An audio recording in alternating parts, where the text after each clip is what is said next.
இந்த வரைக்கும் பார்லிமெண்ட்ல கேக்குறான் டாக்டர் 27000 போட் சென்ட் வந்தேன்னு சொல்லி அவருக்கும் டாக்டருக்கும் இப்படி ஒரு தொடர்பு வந்தீங்கன்னா மன்னர் இது எல்லாத்தையும் லண்டன்ல இருந்து பாக்கலாமான்னு சொல்லு. இது எல்லாத்தையும் நீங்க பார்த்து போட்டா தான் பார்க்கலாம். குழந்தை பிள்ளைகளுக்கு முக்கியமா சுத்தாரண தண்ணி கொடுக்க சொல்லுங்க. சாப்பாடுக்கு என்ன செய்றீங்க? இந்த வெள்ளத்துக்கு வீட்டை சமைக்கிறீங்களா இல்லாட்டி யாரும் கொண்டு தாராவியா? ஃபேஸ்புக்கில் இருந்து எழுதி கொண்டு போய் நம்ம கொஞ்சம் டாக்டர் மாதிரி 7 மண்டல் அர்ச்சனா மாதிரி ஃப்ரீயா போய் செய்ய சொல்லுங்க. இப்போ உழைக்க சொல்லுங்க. அந்த கஷ்டப்பட்ட சனத்திட்ட மட்டும் வேண்டாம ஏதாவது செய்ய சொல்லுங்க. இடங்களும் தமிழ் வாழ் சமூகங்கள்ல ஒரு பெரிய ஒரு இழப்பு. தேசிய தலைவர் தெய்வம் ஐயா அது நான் சொல்றேன்டா இப்போ மன்னிச்சு கொள்ளுங்க. இன்றைய பார்த்தீங்கன்னு சொன்னால் வைத்தியர் அர்ச்சுனா அவர்கள் வெள்ளத்தால் பாதிக்கப்பட்ட மக்களின் இடங்களை பார்க்கறதுக்காண்டி நிற்கிறார். இப்போ நாங்கள் நிற்கிற இடம் வாதரவத்தை, யாழ்ப்பாணத்தில் இருக்கிற வாதரவத்தை என்ற கிராமத்தில் நிற்கிறேன் பாருங்க. இப்போ நீங்கள் பார்க்குற இடம் எல்லாம் உண்மையில் சரியான மாதிரிக்கு வெள்ளம் நின்றது. இந்த இடம் எங்கே இருக்குன்னு சொன்னால் யாழ்ப்பாணத்தில் வாதரவத்தை பொக்கோனை என்ற ஒரு கிராமத்தில் நாங்கள் நிற்கிறோம். இந்த இடத்துல பாருங்க எப்படி வெள்ளம் எல்லாம் நிற்குதுன்னு சொல்லி. இது இப்போ மழை கொஞ்சம் யாழ்ப்பாணத்தில் குறைஞ்சதுன்றபடியால் வெள்ளங்கள் எல்லாம் மத்திட்டுது. ஆனால் மற்ற இடங்களை போல் இல்லாமல் இங்கே கொஞ்சம் மக்கள் சரியான மாதிரி பாதிக்கப்பட்டிருக்கணும். ஒரு மீடியா போடாத ஒரு பேப்பர் எழுது அது நாங்கள் செய்கிறது. இந்த வரைக்கும் பார்லிமெண்ட்ல கேட்குறான் டாக்டர் 27000 போட் சென்ட் வந்தேன்னு சொல்லி. சுமந்திரன் ஐயாக்கு இருக்கிறதே 10,000. அந்த போட்ஸ் வந்தது உங்களாலேடா. அதை உங்களுக்கு விரும்பி நீங்கள் நினைக்கிறீர்கள் இது ஒரு தொழில் தானே நாங்கள் செய்து கொண்டிருக்கலாம், கொஞ்சம் இங்கே வருதுமா. ஆனால் நீங்கள் பெரிய உதவி செய்து கொண்டிருக்கீங்க. இது எல்லாத்தையும் லண்டன்ல இருந்து பார்க்கலாமான்னு சொல்லு. இது எல்லாத்தையும் நீங்கள் பார்த்து போட்டால் தான் பார்க்கலாம். அதால தான் உங்களுக்கும் கால் பண்ணி ஹெல்ப் பண்ணுறாங்க. அந்த உதவியை மறக்க ஒரு கொழுக்கு வெளிநாட்டுக்கார எனக்கு கனகராக பேர்களை பார்க்குறது நம்மளோட வழியில்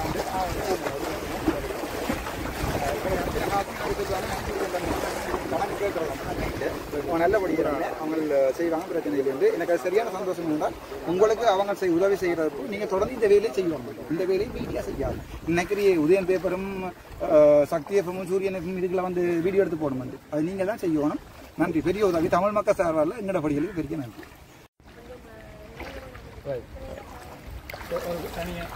இலங்கை பூரா வெள்ளத்தால் பாதிக்கப்பட்டு தான் இருக்கு.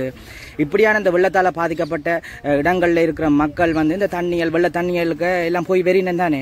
நீங்க ஒரு டாக்டர்ன்ற ரீதியில அப்படியான ஆட்கள் வெள்ளங்களுக்கு போனா எப்படியான வருத்தங்கள் வரும், அதுல இருந்து எப்படி பாதுகாத்துக் கொள்ளணும்ன்றதை சொல்லுவீங்களா? அப்போ என்னென்றால் இப்போ அதுக்கான வெள்ளத்துக்கு போகணும்னு சொல்லல. என்னோட சிச்சுவேஷன் அப்படி இப்போ பார்க்குறேன் அங்கே எப்படி இருக்கு. சின்ன பிள்ளைகள்லாம் போகுங்கள். நான் நினைக்கிறேன் இப்போ வருத்தங்கள்னு வாரது இன்னொரு 5-6 நாள் கடந்த பிறகு தான் வரும். முக்கியமாக சோப் இருக்குது தானே. ஒவ்வொரு முறை வீட்டுக்குள்ள ஏதோ படுக்கிறதுக்கு முன்னம் சோப் போட்டு வடிவாக குழந்தை பிள்ளைகள காலை இடுப்பு வரைக்கும் இருந்தால் இல்லை குளிக்க பார்த்து ஃபுல்லாக கழுவி வரைக்கும். பேபி சோப் தான் பெட்டர். மற்ற சோப்புகளில் பிஹெச் கூட. அப்போ இந்த தண்ணியில் வேறு பிஹெச் இருக்கும். பேபி சோப்புண்டா எங்களோட உடம்புண்ட பிஹெச்சில் இருக்கும். அப்போ கழுவி விட்டால் நார்மலாக இருக்கும். அது பிறகு சின்ன புண்ணுகள் சொரிய வலிக்கட்டுன்னு சொன்னால் அதுக்கு சரி இந்த ஃபேஸ்புக்லையா அல்லது ஏதாவது ஒரு கிளால லிங்க் எடுத்து அனுப்பி நீங்கள் ஏதாவது எடுக்க சொல்லுங்க. கண்டாக்ட் பண்ண சொல்லி அந்த எந்த ஏரியான்னு பார்த்து அந்த ஏரியா ஃபுல்லாக இனித்தனமாக இந்த வேலை இருக்குது. மழை பெய்ய ஒரு பிரியோசனம் இல்லை. அது நார்மலாக உதவி செய்கிறாங்களுக்கு அதுக்கு அந்த க்ரீம் அப்போ காலுக்கு போடுற க்ரீம் இருக்குது தானே அதில் கொடுக்கலாம். மற்றது வைத்தால் அடிக்கடி பிரச்சனை வரும். அது தண்ணி இந்த தண்ணி முழுக்க இதுக்குள்ளே போயிட்டு தண்ணிராசா அப்போ குடிக்கிற குடி தண்ணி இல்லை. அப்போ வைத்தால் அடி பிரச்சனை வரும். அப்போ தண்ணியாக சுட்டாரண தண்ணியாக முழுக்களையும் ஒவ்வொரு நாளும் குழந்தை பிள்ளைகளுக்கு முக்கியமாக சுத்தாரண தண்ணி கொடுக்க சொல்லுங்க. அது பிறகு டெய்லி இவங்க வெள்ளத்துக்கு போய் விளையாடுவாங்க. சின்ன படிக்கிற முழு பேரும் விளையாடி போட்டு வீட்டை வந்த பிறகு வடிவாக அவையே குளிக்க பார்த்து அவைய சாப்பாடு விஷயத்தை பார்க்க சொல்லுங்க. தொடர்ந்து 2 நாளைக்கு மேலே காய்ச்சல் இருக்க மாட்டா. 48 மணித்தியாலம் காய்ச்சல் இருந்துச்சுன்னு சொன்னால் முதல்ல காய்ச்சல் தொடங்கிய நாளிலேருந்து ஒரு 6 மணித்தியாலமும் இந்த நிறைக்கு 15 மில்லிகிராம் படி அல்லது அதுக்கு தெரியும் படம் அம்மா பிள்ளைகள் வளர்க்குறாங்க தெரியும் தானே. நிறைக்கேற்ற மாதிரி பெனடோல கொடுக்க சொல்லுங்க. அதையும் விட கூட காய்ச்சல் 48 மணிக்கு அதுக்கு இன்றைக்கு பின்னர் 5 மணிக்கு தொடங்கினா நாளைக்கு பின்னர் 5 மணிக்கு 24 மணிக்கு தான் போயிடும். அடுத்த நாள் பின்னர் 5 மணிக்கு 48 மணிக்கு போயிடும். அதை விட காய்ச்சல் இருந்தால் வைத்தோரடியா இருந்தால் அவை கொண்டு ஹாஸ்பிட்டலில் காட்ட சொல்லுங்க. சின்ன பிரச்சனைகள் ஒரு ஆளுக்கு பட்டும் பார்க்க என்னால் வரையிலாது. பட் எல்லா இடமே கேம்பிங் வைப்போம். முதலாவது கிழமையும் 3வது கிழமையும் பாராளுமன்றத்தில் திங்கட்கிழமை வெள்ளிக்கிழமை வரைக்கும் அமர்வுகளுக்கு போகணும். அது தவிர்த்த முழு நாளும் யாழ்ப்பாணத்தில் அனுப்பேன். யாழ்ப்பாணத்தில் நான் இன்றைக்கு ஸ்டெதஸ்கோப் கிட்டத்தட்ட 3 வருஷத்துக்கு பிறகு ஸ்டெதஸ்கோப் கையில் எடுத்திருக்கேன். ராசா நான் ஒரு நாளுமே ப்ரைவேட்டில் உழைக்கணும்னு ஸ்டெதஸ்கோப்பை கையில் எடுத்தது இல்லை. 2021ஆம் ஆண்டு கடந்த ஒரு ஸ்டெதஸ்கோப் நான் ஃபேஸ்புக்கில் போட்டிருக்கேன். ஒரு பிள்ளை திளத்திட்டாங்க போட்டில் இருந்து ஸ்டெதஸ்கோப் இல்லைன்னு. அப்போ நான் போட்டை நடந்து போய் ஏனம்மா தண்ணி நினைக்கிறேன் சார் என்ன ஸ்டெதஸ்கோப் இல்லாத போட்டேன். சிங்கள பிள்ளை காரைக்குள்ள இடக்கு பொருங்க வரணும் எடுத்துகிட்டு வந்து வந்து சேஸ்கோப்பை கொடுத்துருந்தேன். அப்போ வந்து 13,500 லிட்மேன். இப்போ இன்றைக்கு என்னோட சேஸ்கோப் இல்லை. இப்போ பார்க்க போகிறதுக்கு சேஸ்கோப் நான் ஹாஸ்பிட்டல் டிரெக்டராக வேலைகளில் 3 வருஷத்துக்கு சேஸ்கோப் எனக்கு தேவைப்படையில. அதுக்கு பிறகு நான் பிரைவேட் செய்கிறதுனால இப்போ சேஸ்கோப் ஆகிடுவேன். இப்போ 3 வருஷத்துக்கு பிறகு திருப்பி போய் சேஸ்கோப் வேண்டி வந்திருக்கேன். சாகும் வரைக்கும் அந்த சிவட்ட சேஸ்கோப் ஃப்ரீயாக தான் வேலை செய்யும். 5 ரூபா காசு வேண்டாது. சரி தானே? அந்த ஃபேஸ்புக்கில் இருந்து எழுதி கொண்டு போய் நம்ம கொஞ்சம் டாக்டர் மாதிரி 7 மணி நேரம் அர்ச்சனா மாதிரி ஃப்ரீயாக போய் செய்ய சொல்லுங்க. இப்போ உழைக்க சொல்லுங்க. அது அந்த கஷ்டப்பட்ட சனத்திட்ட மட்டும் வேண்டாமல் ஏதாவது செய்ய சொல்லுங்க. சரி. ஜோன் தாஷம் துஷித் சார்ன்னு சொல்லி என் சீனியர் கவுன்சில். நான் அவருக்கு கீழே தான் நின்று வேலை செய்தேன். நான் பிறகு அவரை பற்றி சொல்லணும்னு சொன்னால் ஒரு உண்மையிலேயே ஒரு நல்ல டேலண்டான ஒரு ஆள். வடக்கு கிழக்கு மட்டுமில்லை, வெஸ்ட் மத்தியமாக இதில் எல்லா இடங்கள்லையுமே அவர் வந்து சகல வழக்குகளும் செய்தவர். மும்மொழிகளிலும் நல்ல தேர்வு பெற்றவர். 3 மொழிகளிலேயும் டிராஃப்டிங், லோயர்ஸுக்கு கேட்டால் தெரியும், டிராஃப்டிங் செய்கிறதுலேருந்து எல்லா விஷயங்கள்லையும் வந்து ஒரு என்னன்னு ஒரு பிரபல்யமான ஒரு சட்டத்தரணி அவர். அவரை தெரியாத ஆட்களே இல்லை. அவருக்கும் டாக்டருக்கும் இப்படி ஒரு தொடர்பு வந்தீங்கன்னா மன்னார் வழக்கில் தான். மன்னார் வழக்கில் வந்து எனக்கு டாக்டருக்கு எதிரான அந்த சைடில் நின்று வாதாடினவர். அவற்றை யூனியராக தான் நான் இருந்தேன். நான் டாக்டருக்கு சார்பாக இந்தால நின்றேன். நான் அதில் இருந்து கொஞ்சம் மன்னாரில் பிரபல்யமாக போன ஒரு கதை சட்டத்தரணியும் அந்த இடத்துலேருந்து எங்களோட சேர்ற பேரும் வந்து கூட அந்த வழக்கில் கொஞ்சம் கிளாஷ் ஆகி வந்தது. அதோட சேரை பற்றி சொல்லணும்டா, சேர் வந்து உண்மையிலேயே ஒரு இருக்கிற இடத்துல வந்து நல்ல ஒரு கலகலப்பான மனுஷன். சிங்கள லோயர்ஸ்ல இருந்து எல்லாருக்குமே எந்த தமிழா இருக்கட்டும், சிங்களீஸா இருக்கட்டும், முஸ்லீம்ஸா இருக்கட்டும் பிடிச்ச ஒரு சட்டத்தரணின்னு அவர் தான். திடீரென்று தான் எனக்கு இந்த நியூஸ் வந்தது. வவுனியா ஹாஸ்பிட்டலில் வந்து அட்மிட் ஆகியிருக்கிற சரியான சீரியஸ் வந்து நைட்டில் அட்மிட் ஆகி ஃபெயிலியர் ஆகிட்டேன்ட்டு ஜெஃப்னாக்கு ட்ரான்ஸ்ஃபர் பண்ணலாமா இல்லையான்னு சொல்லி யோசிக்கிறாங்கன்னு சொல்லி எனக்கு நியூஸ் வந்தது. அப்போ நான் உடனே டாக்டர்கிட்ட ஃபோன் பண்ணி ஒருக்கா வவுனியால் அடித்து கேளுங்க என்ன மாதிரி நியூஸ்ன்னு சொல்லியிருக்கா, போய் பார்க்கலாமண்டா போவோம்னு சொல்லி கேட்டிருந்தேன் நான். அப்போ டாக்டர் ட்ரை பண்ணி பார்த்தார். அப்படி ஒரு தடவை அட்மிட் ஆகல, அப்படி ஐசியூலேயும் இல்லை, இடியூலேயும் இல்லை, ஓட்லேயும் இல்லைன்னு சொல்லிட்டாங்க. பிறகு டாக்டர் நினைச்சிட்டார் அது ஒரு 6 இருக்குமென்று சொல்லி சும்மா வந்த நியூஸோ தெரியலன்னு. நான் எனக்கு வந்தது ஒரு உத்தியோகபூர்வ நியூஸ் தான். அது வந்து சேரோட க்ளோஸாக இருக்கிற ஒரு ஆள் மூலமாக வந்த ஒரு நியூஸ் தான். பிறகு இப்படி இறந்துட்டாருன்னு சொல்லி இரவு தான் எனக்கு தெரிய வந்தது. உண்மையிலே எனக்கு சட்டமண்டா என்ன, சட்டத்துக்கான ஒரு சட்டத்தை படிப்பிச்சது நான் முதலாக ஃபர்ஸ்ட் அப்பியரன்ஸ் பண்ணுறதுங்கிற சேரோட தான். அவர் போனது வந்து வடக்கு கிழக்குக்கு உண்மையிலேயே ஒரு இழப்பு. நல்ல திறமையான ஒரு சட்டத்தரணி. அவர் அப்பாவுமே ஜோன்தாசன் மன்னாரில் வந்து பிரபல்யமான சட்டத்தரணி. அவரை தெரியாத ஆட்களே இல்லை. அவர் இழப்பு மன்னாருக்கும் சரி எல்லா சக இடங்களிலும் தமிழ் வாழ் சமூகங்களில் வந்து ஒரு பெரிய ஒரு இழப்பு. சேர ஆத்மா சாந்தி அடையணும் என்று நான் வேண்டிக் கொண்டேன்.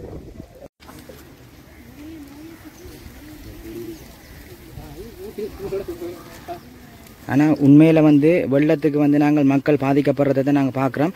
ஆனால் இந்த கால்நடைகள் எல்லாம் வந்து ஆக்களை விட, அதாவது மனிதர்களை விட உண்மையிலே பாதிக்கப்பட்டிருக்குது.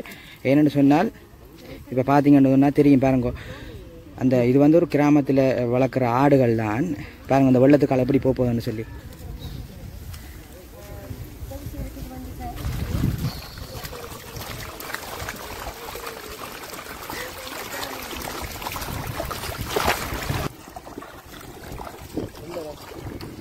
என்னண்டாமா நீங்கள் ஸ்கூலுக்கு போகிறீங்களா? முதல் எந்த ஸ்கூல்? மாதரவத்து. என்ன எத்தனை ஆண்டு படிக்கிறீங்க? இப்படி இந்த ஊத்த தண்ணி கணிக்கிறீங்களே, பிரச்சனை இல்லையா? விட்ட போய் உள்ளே இருக்கலாமே. ஆடு கட்ட வந்தீங்களா? என்ன சாப்பாடுக்கு என்ன செய்றீங்க? இந்த வெள்ளத்துக்கு விட்ட சமைக்கிறீங்களா இல்லாட்டி யாரும் கொண்டு தாரவையா? அப்போ என்ன சாப்பிட்றீங்க மத்தியானம்? பானசம் தந்தவ. என்ன ஓகே. அப்போ என்ன இப்போ ஸ்கூல் கொஞ்சம் லீவ் ஆகுமா 2-3 நாளைக்கு மழைக்காண்டி? என்ன சரி, இதெல்லாம் கவலைப்பட தேவையில்லை. 2-3 நாள் எல்லாம் இந்த வெள்ளங்கள் எல்லாம் போயிடுமே. நம்ம இயற்கையானதான் நடக்குது. மக்களுக்கான நிவாரணத்தை ஒரு மக்கள் பிரதிநிதியா ஒரு பாராளுமன்ற உறுப்பினர் உங்களால் செய்ய முடியாத நிலை இருக்கா? அப்படி ஒரு சாதாரண ஒரு இதுவும் இல்லையா ராசா?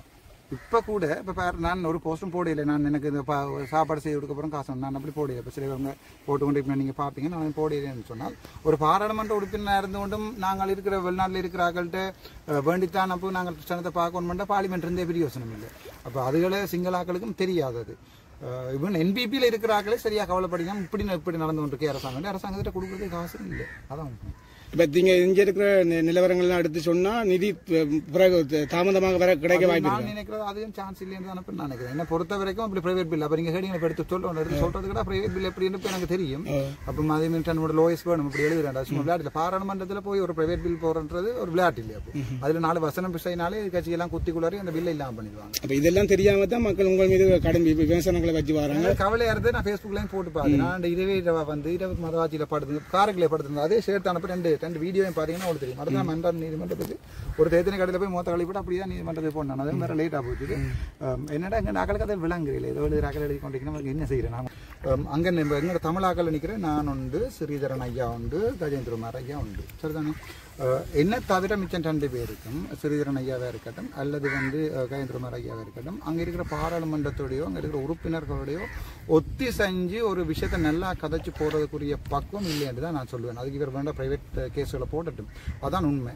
உதாரணத்துக்கு அன்றைக்கு பிசினஸ் கமிட்டி மீட்டிங்னு சொல்றது பாராளுமன்றத்தில் இருக்கிற ஒரு மிகப்பெரிய மீட்டிங். அதாவது எல்லா கட்சி தலைவர்களும் பிரதமரும் பேச்சாளரும் மற்றது அவருடைய லீடர் ஆஃப் த ஹவுஸும் அடுத்தது அவருடைய பாராளுமன்ற சபாநாயகரும் இருந்து பாராளுமன்றத்தில் அடுத்து என்னென்ன செய்ய போறோம்ன்ற எடுக்கிற பெரிய ஒரு மீட்டிங்ல எனக்கு போக சான்ஸ் வச்சிருக்கேன். நான் சுயேட்சை குழுவோட தலைவர்.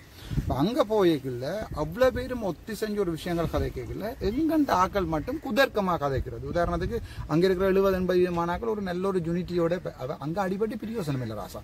அங்க எல்லாருமா சேர்ந்து ஒரு முடிவெடுத்தா தான் நாட்டுக்கு நல்ல ஒன்று வரும். அதுக்கான எங்களுக்கு பிள்ளையான முடிவுகளுக்கு சப்போர்ட் பண்ணவும் கூடாது. நாங்கள் ஆனா ஒரு நல்ல விஷயம் செய்யக்கலையும் குதர்க்கமா கதைக்கிறது.